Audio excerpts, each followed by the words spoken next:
Hi, welcome to the Israel First television program with myself, Martin Blackham, with my wife, Nathalie Blackham. Great to have you with us. Thank you so much for joining us today.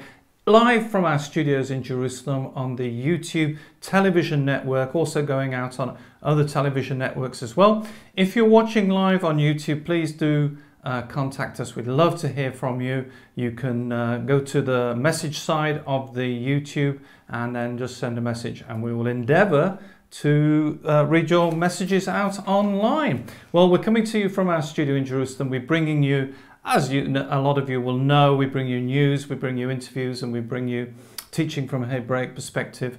And the big news in the studio, or the big news in Israel at the moment, it's all about the vaccine, and so I wanted to talk just very briefly about that. Alternative Prime Minister, we have an alternative Prime Minister, we have a Prime Minister, and we have an alternative Prime Minister, Nathalie, is Benny Gantz, and he's spoken with Attorney General Avichai Mandelblit and Deputy Attorney General Raz Nizri regarding requirements to being vaccinated. Gantz sought that the legal examination be held immediately to pronounce a legal position that would allow the implementation of a green pass policy, this so-called green passport, which will enable you to travel, to go into shopping centres, etc., etc.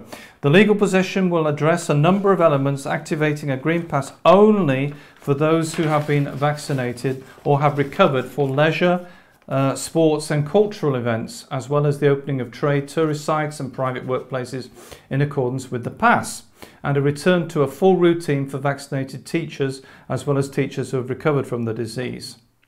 It was agreed that the use of the Green Pass would, now this is the important part, would require primary legislation regarding the requirements of employees to be vaccinated, and it is possible that the legislation would deal with additional issues. In other words, that you will have to have it in certain professions, either so that they can allow these Green Pass people in.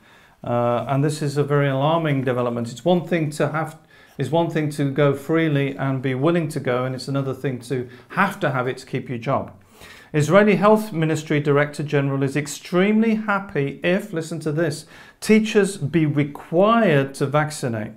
103 FM News, that's a station in Israel, asked him, they said, the Attorney General said yesterday that it might be legal to force teachers to get the jab.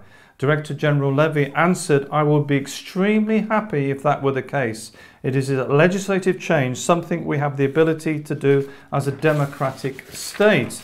Well, democracy.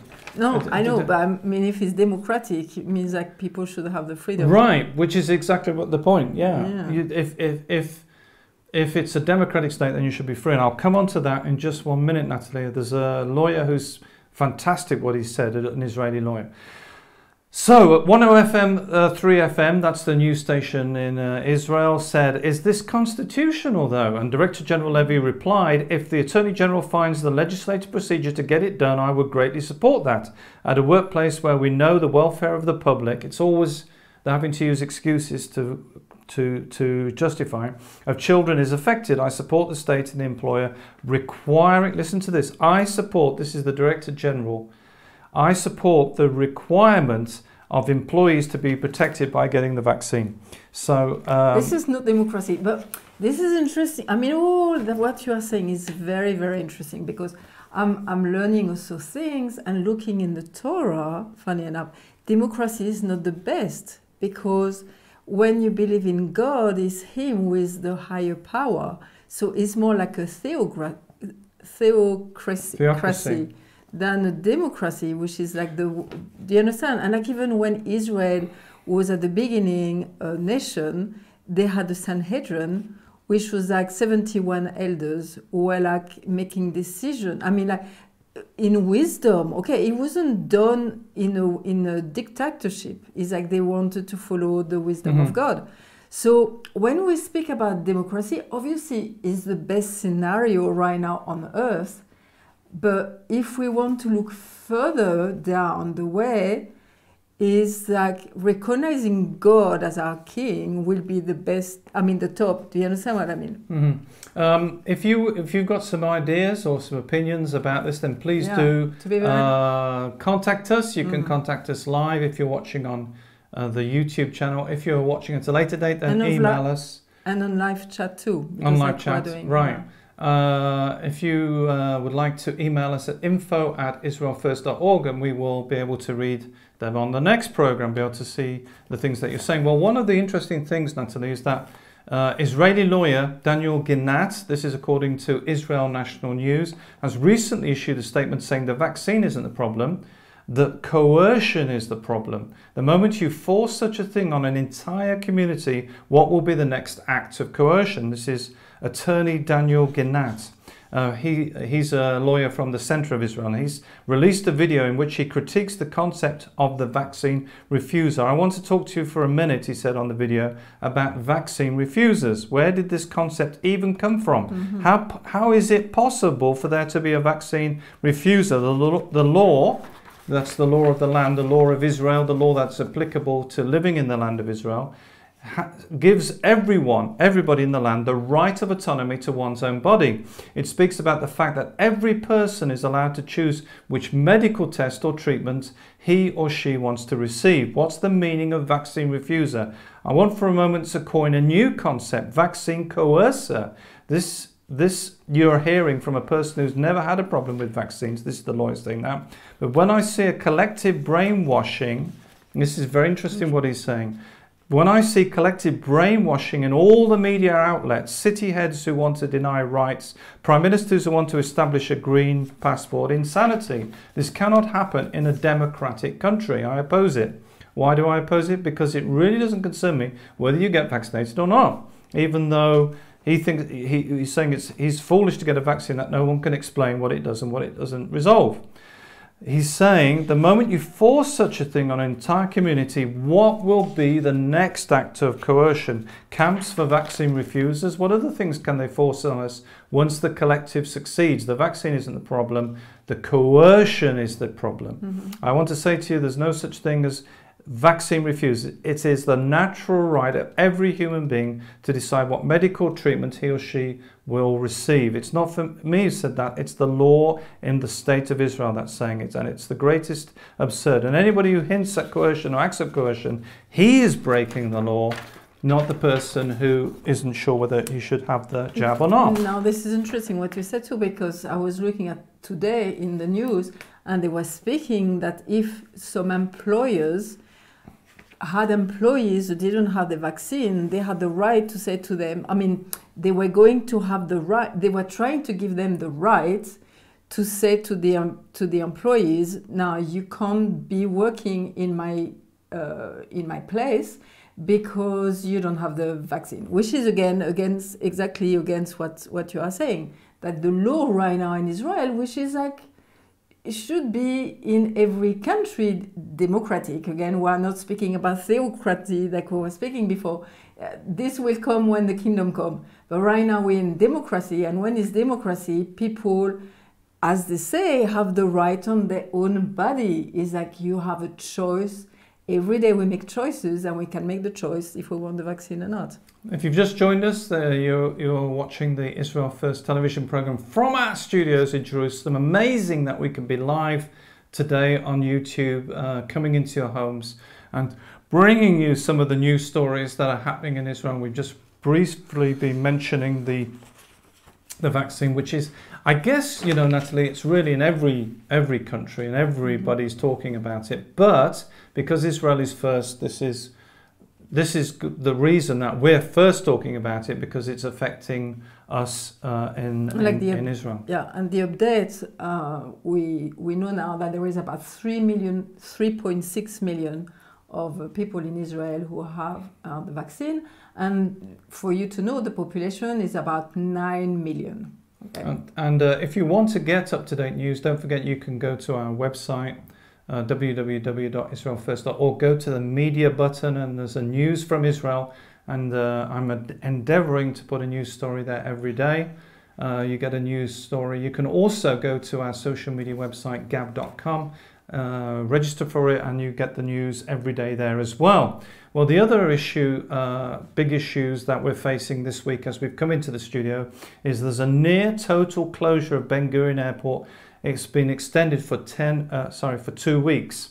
The government's announced that Israel's main international airport, Ben Gurion, will remain closed until at least the 20th of February 2021, as Israel seeks to prevent the entry of new coronavirus variants that have contributed to the latest unrelenting spike in numbers. Ben Gurion has been almost closed entirely. Well, it's been closed off and on, really, Natalie. Yep. It's on one, it's open 1 minute and not the next. In fact, travelling at the moment is very, very, very difficult. I know that those of you who live in the UK understand that. You even have to pay nearly £2,000 or something in UK money to stay in a hotel, a coronavirus hotel. So that's including you. That's something you'd have to pay as well as your airfare ticket as well. So travelling is becoming very, very difficult.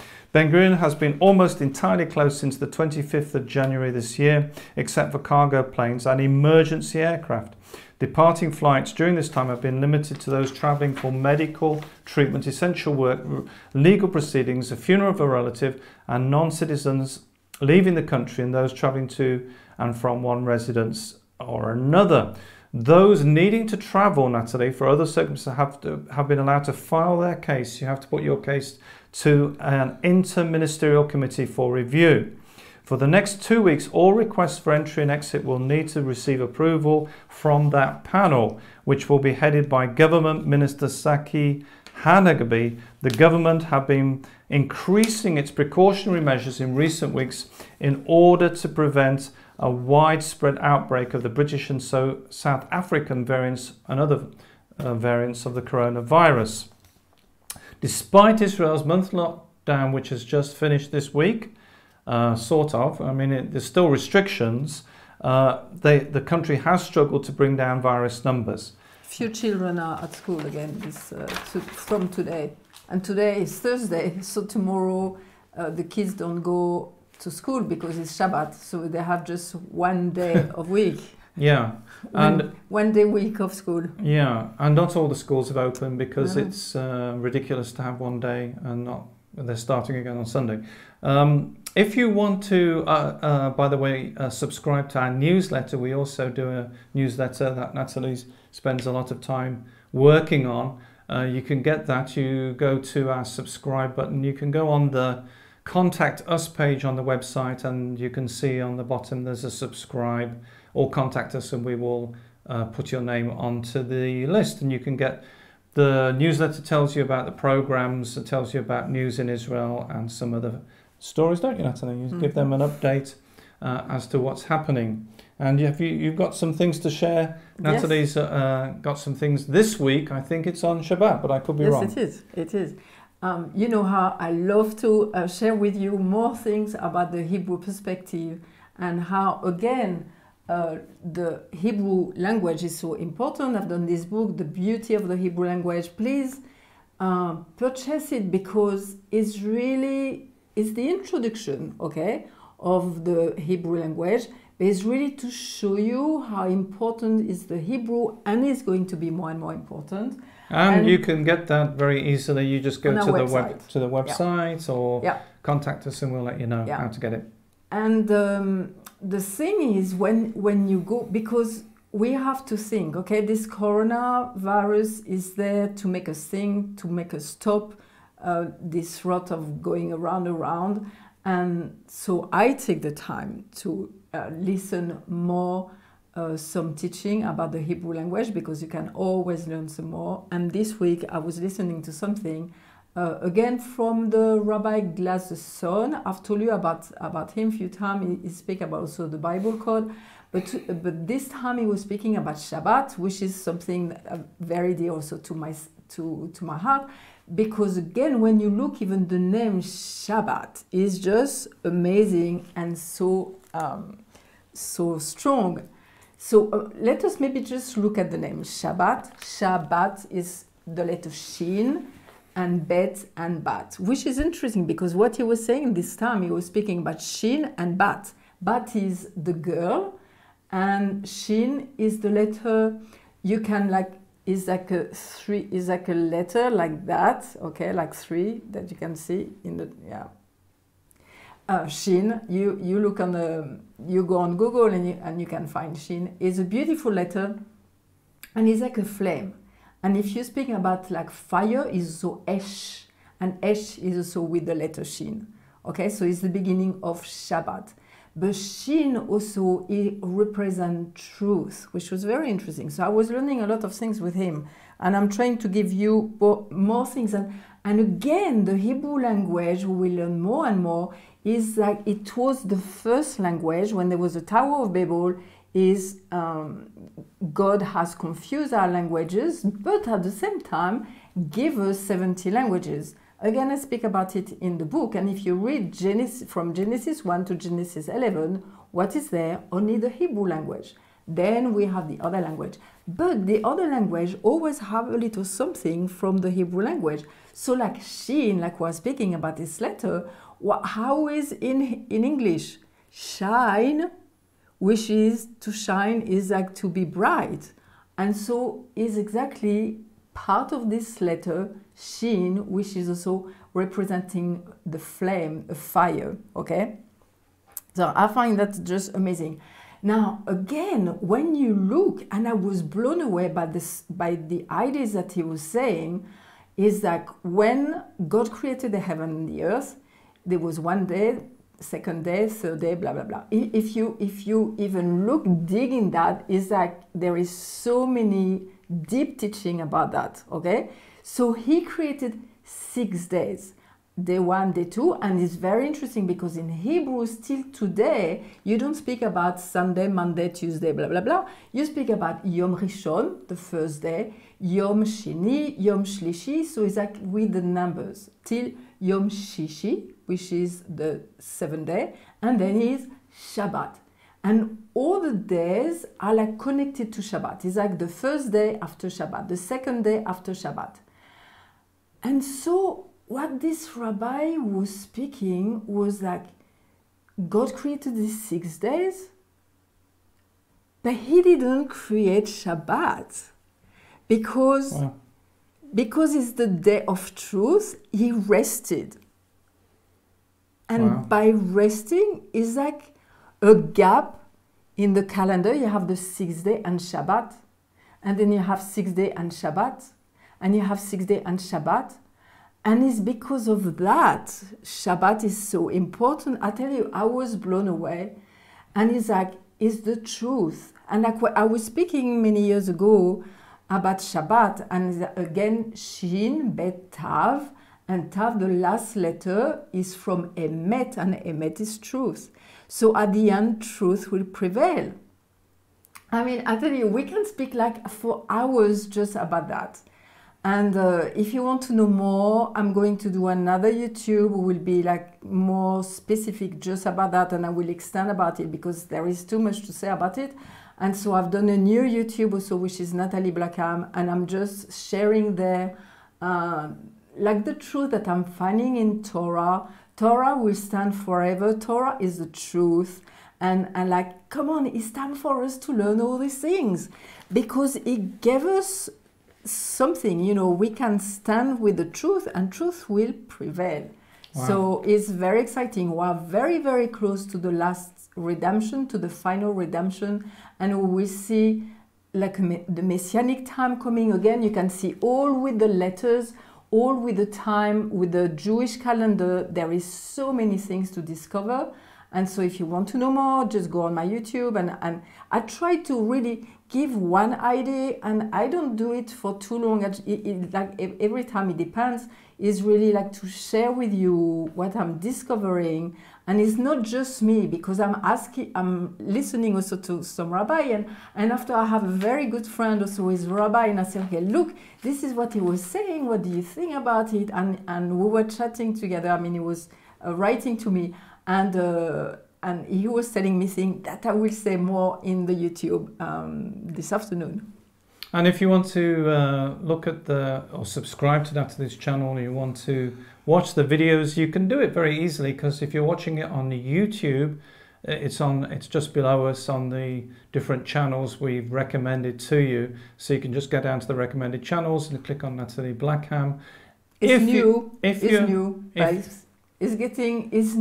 but I'm really getting into it because with the coronavirus, we had more time. I mean, I take more time to really learn more, and I find some amazing things, and I want to really share it with you.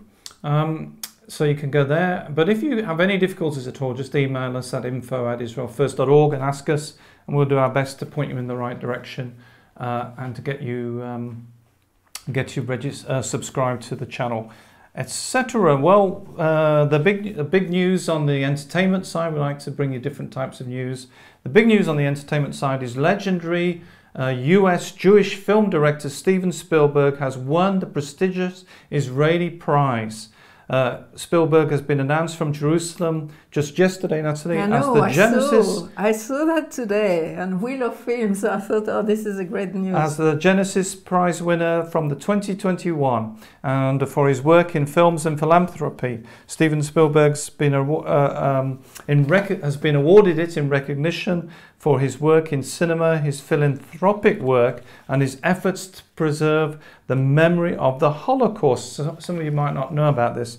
The organisers announced that the Genesis Prize celebrates Steven Spielberg's unique talent, his commitment to making the world a better place, and his unparalleled contribution to teaching the post-war generations about the horrors of the Holocaust, said Stan Polovets. He's the co-founder and chairman of the Genesis Prize Foundation. The Genesis Prize is probably the most important prize in Israel, and takes place each year, the prize giving. Spielberg is one of the most successful and influential filmmakers of all time, they say, with a string of blockbuster movies to his name, including Jaws, E.T., Raiders of the Lost Ark, Jurassic Park, etc. He has won 3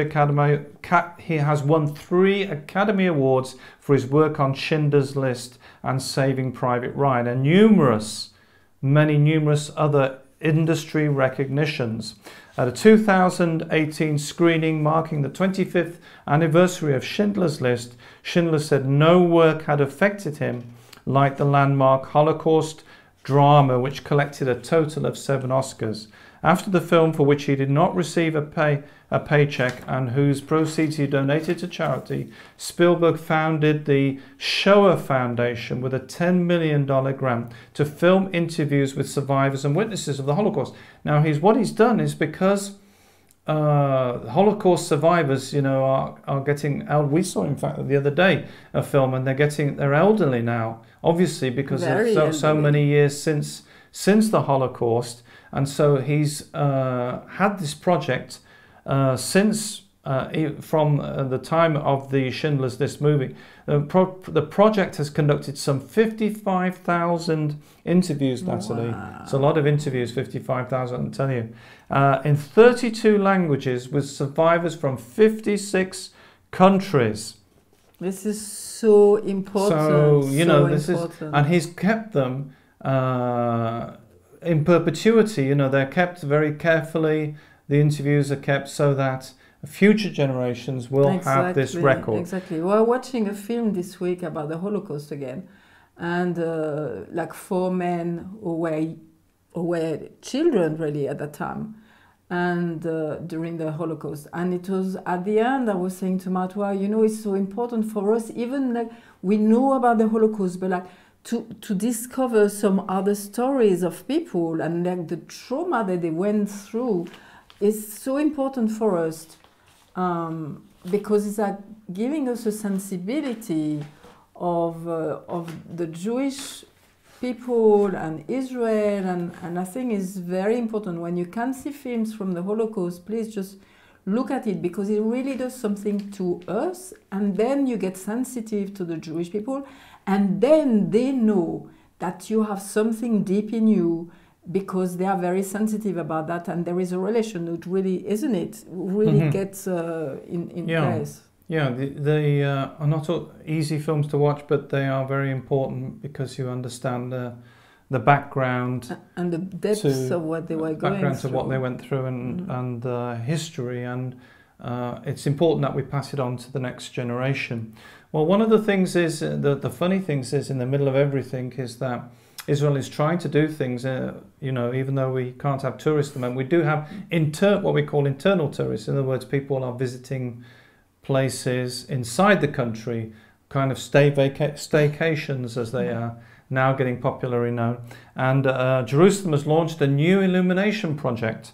Israel's capital city starts nighttime light shows for historic buildings. Project is expected to be completed by June of this year, 2021, and will cost about 6 million shekels, which is about $2 million, Natalie. The city of Jerusalem has announced the plan to illuminate historic buildings throughout the city, according to a recent press release. The plan, initiated by Jerusalem's mayor Moshe Leon, will illuminate prominent buildings including the YMCA, the Tomb of David, Talita Komi, the Great Synagogue, the Tower of David, Augusta Victoria, the Church of the Holy Trinity, the Monastery of San Salvador, and the Monastery of the Valley of the Cross. As I said, it's expected to be completed by the summer, and they say as part of the project to improve the city, together with the preparations that they are making, they are decided to do this monumental illumination project, Natalie, that they're going to be illuminating the buildings in Jerusalem, which is fantastic, really. And you know, it's one of the reasons, the main reason we did the program, one of the reasons is that because of the difficulties in travel, you are able via us to come live into Jerusalem and into the studio and be with us and have a little taste of Israel and to know what's happening here.